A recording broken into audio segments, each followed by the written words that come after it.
The Rappahannock and Tappahannock. A river and town forever linked by a ribbon of waves. Well, this is Parker's Marina in Tappahannock, Virginia. Different craft have sailed these waters over the centuries. Well, they're very, very, very impressive pieces of equipment.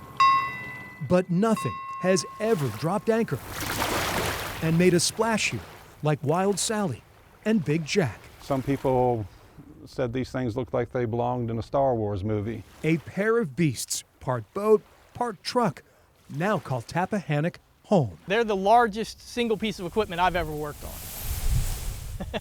John Henich is the proud new operator of the voluminous vehicles known as LARCs, or Lighter Amphibious Resupply Cargo. This is very unique in that it can hit the beach, drive out of the beach, and keep right on going. It touches my heart deeply to have these two pieces of equipment here. Nate Parker owns June Parker Marina. And I've had so many people ask me, what did they transport the pieces of equipment in with? What did they bring them in with? And I said, hey, you know, they came in on their own. Standing 3 stories tall, the LARCs are hard to miss. These behemoths are so big. They're 60 feet long, about 30 feet wide.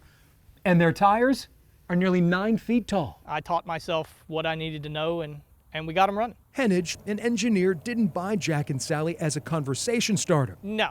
His family business, Tidewater Subsea, will use the LARCs to dredge area creeks. We realized the road system in this area really couldn't handle large trucks. It just wasn't going to work. So we decided that it was really going to be necessary to actually bring in all the equipment by water. In their past lives, Wild Sally and Big Jack had a much more dangerous job.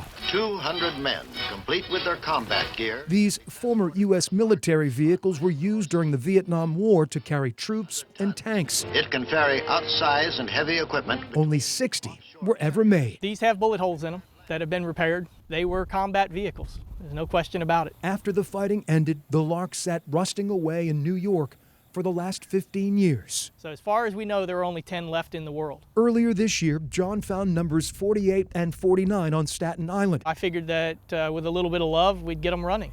Each cost $25,000, but driving the LARCs down Interstate 95 was out of the question. Oh, no. We knew there was no way they can be shipped. They're too large to be shipped by truck, too wide, too heavy. This spring, John and a small crew, including his uncle David, embarked on a different type of voyage. No, I've never done anything like this. A 2.5-week white-knuckle ride down the eastern seaboard. It got rough enough that water was coming over the back and that we were catching waves that were rolling over. We had to run the pumps. Make no mistake, a LARC would never be confused with a pleasure craft. No, they are work boats. There is no amenities at all, other than noise and heat. Engine issues forced the novice sailors to beach the boats in New Jersey, where the curious gathered to gawk. Yeah, everybody that saw them was very interested. They wanted to know what they were. The LARCs finally reached the Rappahannock in May to begin their new chapter. I don't know if I'd use the word fun.